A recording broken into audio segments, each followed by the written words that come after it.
నమస్తే. Welcome to our channel. నేను సిరి. ఈ రోజు మనతో పాటు ఉన్నారు ప్రముఖ పొలిటికల్ అనలిస్ట్ రాజశేఖర్ గారు. నమస్కారం సార్. నమస్తే అమ్మా. సార్ ఇప్పుడు చూస్తున్నట్టయితే ఏపీలో వైసీపీలో చాలా మంది ఎమ్మెల్యేలు బయటకు వస్తున్నారు మనం చూస్తున్నాం. అయితే ఈ మధ్య కాలంలో చంద్రబాబు నాయుడు గారితో వైసీపీ ఎమ్మెల్యేలు సీక్రెట్ భేటీ అయినట్టు తెలుస్తుంది. దీని మీద మీ స్పందన ఏంటి సార్? మేడం, ఇప్పుడే ఎలక్షన్ నోటిఫికేషన్ కూడా మనకి టైం దగ్గర పడతా ఉంది. ఉమ్, ఫిబ్రవరి ఎండింగ్ కానీ మార్చ్ ఫస్ట్ వీక్ లో కానీ నోటిఫికేషన్ రాబోతా ఉంది. ఏప్రిల్లో ఎలక్షన్ జరిగిపోతా ఉన్నాయి. కాబట్టి ఇప్పుడే రాజకీయ వాడివేడి వాతావరణం ఆంధ్రప్రదేశ్ లో ఊపందుకుంది. అన్ని రాజకీయ పక్షాలు కూడా ఎత్తులకు పై ఎత్తులు వేస్తూ ఏదైతే అధికార పక్షాన్ని ఈసారి తప్పనిసరిగా ఓడించి వాళ్ళ అధికారం రావాలని ప్రతిపక్షాలు చేస్తున్న ప్రయత్నాలు మనందరికీ తెలిసిందే. ఉమ్, అరూపేణానే. ఎందుకంటే ప్రధాన ప్రతిపక్షం తెలుగుదేశం, తనతో పాటు జనసేనని కలుపుకోవడం వల్ల ఆ కూటమి బలంగా ఈ రోజు ప్రజల్లోకి వెళ్తుంది. కాబట్టి ఏదైతే గెలుపు అనేది కనుచూపు మేరలో ఉంది కాబట్టి ఆ గెలుపుని మళ్ళా చేతుల్లోంచి జారకుండా ఉండేందుకు అన్ని రకాలైన ప్రయత్నాలు ప్రతిపక్షమైన తెలుగుదేశం పార్టీ చేస్తుంది అనడంలో ఎటువంటి సందేహం లేదు. రైట్. దానిలో భాగంగానే ఏదైతే ఇప్పుడు మీరు అన్నట్టుగా వైసీపీలో ఉన్న ఏదైతే ఎమ్మెల్యేలు దాదాపు 50 నుంచి 60 మంది వరకు ఉమ్, తెలుగుదేశం పార్టీతో టచ్ లో ఉన్నారనేది ఆ పార్టీ నేతలు చెప్తా ఉన్నారు. ఉమ్, ఉమ్, వైసీపీ స్వయంగా తెచ్చుకున్న సంక్షోభం ఇది. ఉమ్, ఏదైతే అధికార పార్టీ ఇప్పుడు ఏదైతే ఈ రాష్ట్రంలో జరుగుతున్న ఈ ట్రాన్స్ఫర్లు, ఎమ్మెల్యేల ట్రాన్స్ఫర్లు కానివ్వండి, లేకపోతే సిట్టింగ్ ఎమ్మెల్యేలకి సీట్ ఇవ్వకుండా ఉమ్, ఆ పక్కన పెడతాం కానీ ఇవన్నీ కూడా తనకు తాను కోరి తెచ్చుకున్న సంక్షోభం. ఉమ్, అంటే 3 నెలలు ముందుగానే ఎమ్మెల్యేలని మార్చి కొత్తగా కొత్త వారికి చోటు ఇవ్వడం కానీ, లేకపోతే ఉన్న ఎమ్మెల్యేలని పక్క నియోజకవర్గాలకు బదిలీలు చేయడం కానీ, ఈ ఉమ్, ఏదైతే ఈ పరిణామ క్రమం ఉందో ఈ ఉమ్, పరిణామ క్రమంలో తను ఊహించిన విధంగా ఏదైతే అధికార పార్టీ ఊహించిన విధంగా తిరిగి అదే ఎమ్మెల్యేల నుంచి తిరుగుబాటు రావటం, మరి ఉమ్, బదిలీ అయిన ఎమ్మెల్యేలకి అక్కడ స్థానికంగా ఉన్న నేతల నుంచి మరి ఎదురుదాడి జరగడం, ఇవన్నీ ఉమ్. కూడా ఈ అధిష్టానం ఊహించలేదు. ఎందుకంటే మేము రైట్. గతం నుంచి ఒక 6 నెలల ముందు నుంచే మేము ఈ గ్రాఫ్ గురించి హెచ్చరిస్తానే ఉన్నాం. ప్రతి ఉమ్, నెల పెడుతున్న మీటింగుల్లో కానీ ప్రతి మీటింగ్ లో మేము ఈ సందర్భంగా ఎమ్మెల్యేలను హెచ్చరిస్తానే ఉన్నాం. ఉమ్, గ్రాఫ్ను బట్టి, సర్వేలను బట్టి ఈసారి ఎమ్మెల్యే టికెట్లు అనేది ఇవ్వడం జరుగుతుంది. కాబట్టి జాగ్రత్తగా ఉండండి హెచ్చరిస్తా ఉన్నాం. కాబట్టి మనం హెచ్చరించాం కదా అని ఆల్రెడీ ప్రిపేర్ అయి ఉంటారు కాబట్టి మనం మార్చినా పర్లేదు అనుకున్నారు. రైట్. కానీ ఏదైతే ఎమ్మెల్యేలు ఇప్పుడు దాదాపు జనసేన పార్టీ ఇదే మన వైసీపీ పార్టీ పుట్టిన దగ్గర నుంచి కూడా ఆ ఎమ్మెల్యే ఆ స్థానిక నాయకులు ఇప్పుడు ఎమ్మెల్యేలు అయిన వాళ్ళు కానివ్వండి, ఎంపీ అయిన వాళ్ళు కానివ్వండి, ఆ పార్టీని భుజానేసుకుని మోసారు. ఉమ్, తీరా అధికారం వచ్చి 5 సంవత్సరాలు, నిండా 5 సంవత్సరాల్లో 2 సంవత్సరాలు కరోనా పోయింది. అవును లేదు, సార్. నిండా 3 సంవత్సరాలు కూడా నిండలేదు వాళ్ళ అధికారంలోకి వచ్చి, అధికారం పదవిని అనుభవించి. ఉమ్, ఉమ్, కాబట్టి ఆ ఆ ఆ ఇది కోరిక పూర్తి స్థాయిలో వాళ్ళ పదవీ కాలం పూర్తి అవ్వకుండానే లేదు నీ గ్రాఫ్ పడిపోయింది, లేకపోతే సర్వే నివేదికలు నీకు వ్యతిరేకంగా వచ్చినాయి, ప్రజల్లో వ్యతిరేకత ఉంది, లేకపోతే మేము బీసీలకి అవకాశం ఇద్దాం అనుకున్నాం కాబట్టి నువ్వు పక్కన ఉండాలని చెప్పడం అంటే, మరి అప్పుడు ఉమ్, వరకు వాళ్ళు ఎంతో కొంత ఎఫర్ట్ పెట్టి ఆ ఎమ్మెల్యే స్థాయికి ఎదిగిన నాయకులకి అది ఎలా ఉంటుంది? ఖచ్చితంగా వాళ్ళ ఆత్మాభిమానానికి సంబంధించిన విషయమే కదా. రైట్. Right sir. ఎందుకంటే ప్రజల్లో లైవ్ లో ఉండాలంటే ఎమ్మెల్యేగా ఉండాలనే ప్రయత్నంలో వాళ్ళు ఎమ్మెల్యే స్థాయి వరకు వచ్చారు.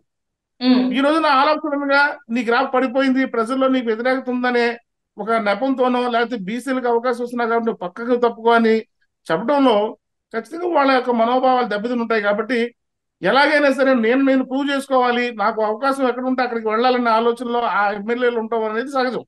Right sir. ఆ రూపేణా వచ్చిన పరిణామ క్రమంలోనే ఏదైతే తెలుగుదేశం పార్టీతో మాతో టచ్ లో ఉన్నారని చెప్పడంలో కానీ, లేదా జనసేన వాళ్ళు మాతో టచ్ లో ఉన్నారని చెప్పడంలో కానీ, ఉమ్, లేకపోతే ఇటీవలే మరి ఉమ్, రంగప్రవేశం చేసిన షర్మిల గారు నాయకత్వంలో ఉన్న కాంగ్రెస్ పార్టీ కూడా వైసీపీ అసమ్మతి ఎమ్మెల్యేలకి గాలం వేసి వాళ్ళు తమ వైపు తిప్పుకునే విధంగా ప్రయత్నాలు చేస్తున్నట్టు తెలుస్తా ఉంది.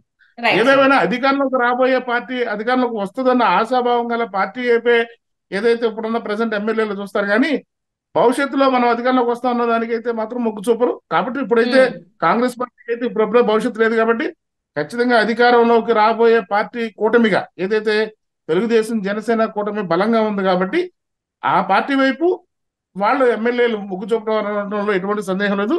ఏదైతే ఉమ్, సీక్రెట్ గా మాతో టచ్ లో ఉన్నారంటంలో కూడా ప్రజల నుంచి కూడా అది దానికి ఆమోదమే లభిస్తుంది. ఎందుకంటే జరుగుతున్న పరిణామాలను బట్టి మనకు తెలుస్తా ఉంది. అంటే ఇక్కడ ప్రజల్లో లేకపోవడం వల్లనే వీళ్ళందరికి వ్యతిరేకత వచ్చిందంటారా? లేకపోతే జగన్ కి మాత్రమే వ్యతిరేకత ఉందంటారా సార్? అంటే ప్రభుత్వం కూడా ఎక్కడ కూడా ఇప్పుడు ఇక్కడ ఒకటి గమనించాలి మేడం. మనం ఏదైతే ప్రభుత్వం వైసీపీ ప్రభుత్వం అధికారం చేపట్టిన 5 సంవత్సరాల కాలంలో డైరెక్ట్ గా ముఖ్యమంత్రి పార్టీ యంత్రాంగంతో మరి కాకుండా సొంతంగా తనకు ఒక యంత్రాంగం అనేది నిర్మించుకున్నారు. అది వాలంటీర్ వ్యవస్థ కానీ సచివాలయ వ్యవస్థ కానీ. అంటే గతంలో జరిగిన రాజకీయాలు ఎలా ఉండేయంటే మనం చూసిన విధంగా గత తెలుగుదేశం ప్రభుత్వం కానీ అంతకుముందు కాంగ్రెస్ ప్రభుత్వాలు కానీ ఏదైతే సంక్షేమ పథకాలు ప్రజల్లోకి తీసుకెళ్లాలన్నా సంక్షేమ పథకాలు ప్రజలకు అందించాలన్నా మధ్యలో పార్టీ యంత్రాంగం పనిచేసేది. ప్రజలు పార్టీ ఎమ్మెల్యేలకో ఆ స్థానికంగా ఉన్న పంచాయతీ సర్పంచుల దగ్గరకో స్థానికంగా కౌన్సిలర్ దగ్గరికి వెళ్ళి మాకు రేషన్ కార్డు ఇప్పించండి, మాకు ఒక ఇళ్ల స్థలం ఇప్పించండి, మాకు పింఛన్ ఇప్పించండి అని అడిగేవాళ్ళు. వాళ్ళు వాళ్ళ రికమెండేషన్ ద్వారా అధికారులు వీళ్ళకి అవి మంజూరు చేస్తూ ఉండేవాళ్ళు. కానీ ఇప్పుడు అదేమైంది, ఇప్పుడు ఈ పార్టీ యంత్రాంగంతో నిమిత్తం లేకుండానే ఏదైతే ఈ లింక్ దిగిపోయి డైరెక్ట్ గా అటు ప్రభుత్వం నుంచి వాలంటీర్ వ్యవస్థ ద్వారా డైరెక్ట్ గా ప్రజల్లోకి వెళ్ళిపోతున్నారు. దీనివల్ల పార్టీ యంత్రాంగం నిర్వీర్యం అవుతుంది. పార్టీ కార్యకర్తలు కానీ పార్టీ తరఫున ఎన్నికైన ప్రజాప్రతినిధులు కానీ నిమిత్త మాత్రులుగా నిలబడిపోయారు. ఖచ్చితంగా వాళ్ళకి ఖచ్చితంగా వాళ్ళ వల్ల వ్యతిరేకత ఉంటుంది. ఇప్పుడు మా పార్టీ ద్వారా 10 మందికి పథకాలు వెళ్తే 10 ఓట్లు వస్తాయనే భావనలో నాయకులు ఉంటారు. ఇప్పుడు అది కూడా లేకుండా అసలు వీళ్ళ ప్రమేయం లేకుండా డైరెక్ట్ వాలంటీర్ వ్యవస్థ ద్వారానే డైరెక్ట్ ప్రజల్లో పథకాలు ఉన్నప్పుడు అసమ్మతి ఖచ్చితంగా ఉంటుంది. ఇక వీళ్ళ వల్ల ప్రజల వ్యతిరేకత వీళ్ళకి ప్రజల వ్యతిరేకత ఏముంటదంటే ప్రజల వ్యతిరేకత కాదు, అసలు వీళ్ళంటే ప్రజలు పట్టించుకున్న పరిస్థితులు లేదు. అంటే ఇప్పుడు వాళ్ళ చేతిలోకి వస్తున్నాయి కదా.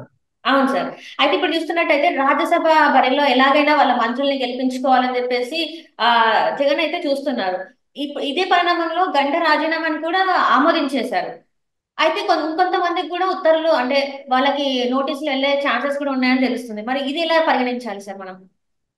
అంటే గతంలో జరిగిన పరిణామాలు మనం ఒకసారి ఆలోచిస్తే ఏదైతే ఎమ్మెల్సీ ఎన్నికల్లో వైసీపీ తను 7 ఎమ్మెల్సీలు ఖచ్చితంగా గెలుస్తామని అనుకున్న సందర్భంలో ఏదైతే కనుక అప్పుడున్న అసమ్మతి ఎమ్మెల్యేలు మనకు తెలుసు, మనం ఉన్నాం, ఉండవల్లి శ్రీదేవి గారు కానీ మేకపాటి చంద్రశేఖర్ రెడ్డి గారు కానీ అప్పుడు వైసీపీలోనే ఉన్నారు వాళ్ళు. కానీ వాళ్ళ లోపల అసమ్మతి అనేది ఉంది. ఖచ్చితంగా మనం గెలుస్తాం అనడంలో వాళ్ళిద్దరూ కూడా తెలుగుదేశం పార్టీకి ఓటేయడం జరిగింది ఎమ్మెల్సీ ఎన్నికలు. దాని ఏమైంది, ఈ అధికార పార్టీకి చెందినటువంటి కోళ్ల గురువులు గారు ఓటమి చెందారు. ఇది అనుకోని పరిణామం, అధికార పార్టీకి అనుకోని పరాజయం. అసలు ఊహించిన విధంగా పంచుమతి అనురాధ గారు గెలవడం, ఆవిడకి 23 ఓట్లు రావడం, ఆవిడ బలం 19 అయినప్పుడు 4 ఓట్లు అదనంగా రావడం. అంటే అంతకు ముందే కోటరెడ్డి శ్రీధర్ రెడ్డి గారు కానివ్వండి, మనం ఆనవ రామనారాయణ రెడ్డి గారు ముందే డిసైడ్ అయిపోయారు వాళ్ళిద్దరికి ఓటేయడానికి. ఇంకో 2 ఓట్లు ఎవరిని వచ్చినాయంటే ఉండవల్లి శ్రీదేవి గారు మేకపాటి చంద్రశేఖర్ రెడ్డి గారిని డిసైడ్ ఆ రోజున వీళ్ళ ఓట్లు పడినాయి అనేది వీళ్ళ ఆలోచనతో వాళ్ళిద్దరిని కూడా ఆ పార్టీ నుంచి బయటకు పంపించడం జరిగింది. కాబట్టి మళ్ళా అది పునరావృతం అవుతుందేమో. ఎందుకంటే వీళ్ళు ఇప్పుడు నేను చెప్పాను కదా, స్వయం సంక్షోభం ఇది. ఏదైతే ఈ ఎమ్మెల్యేల బదిలీలు కానివ్వండి, ఎమ్మెల్యేల మార్పులు కానివ్వండి, సిట్టింగ్ ఎమ్మెల్యేలకు సీట్లు ఇవ్వకపోవడం కానీ ఇవన్నీ తనకు తానుగా తెచ్చుకున్న కార్యక్రమం. కాబట్టి దీనివల్ల అసమ్మతికి గురైన ఎమ్మెల్యేలు లేకపోతే అసమ్మతి బయటపడకుండా సమయం కోసం వేచి చూస్తున్న ఎమ్మెల్యేలు ఎవరైనా ఉంటే వాళ్ళు క్రాస్ ఓటింగ్ కి పాల్పడే అవకాశం ఉంటుందేమోననే ఉద్దేశం అధికార పార్టీలో ఉంది.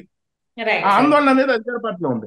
కాబట్టి ముందస్తుగా మన పార్టీలో సంక్షోభాన్ని మనం సరి చేసుకోవచ్చు. కానీ ఎదుటి పార్టీలో వాళ్ళ సంఖ్యాబలాన్ని కనుక తగ్గించినట్లయితే మనం ఖచ్చితంగా 3 రాజ్యసభ స్థానాల్లో ఒకవేళ 1-2 క్రాస్ ఓటింగ్ జరిగినా మనం మెజారిటీ స్థానాలు మనకు ఉన్నాయి కాబట్టి 3 రాజ్యసభ సభ్యులు గెలిపించుకోవచ్చు అన్న ఆలోచనలో ఇప్పుడు జరుగుతుంది. ఎందుకంటే 3 సంవత్సరాల క్రితం 2021లో కనుక 2021లో గంటా శ్రీనివాసరావు గారు రాజీనామా చేస్తే ఆయన రాజీనామా ఆమోదించడానికి 3 సంవత్సరాలు పట్టింది. ఆయన స్పీకర్ ఫార్మెట్ లోనే సింగిల్ వార్డ్ లోనే ఆయన రాజీనామా సమర్పించారు. మళ్ళీ ఆయన స్వయంగా వచ్చి స్పీకర్ ని కలిసి నా రాజీనామాను ఆమోదించడం ఆయన వాళ్ళు ఆమోదించరా.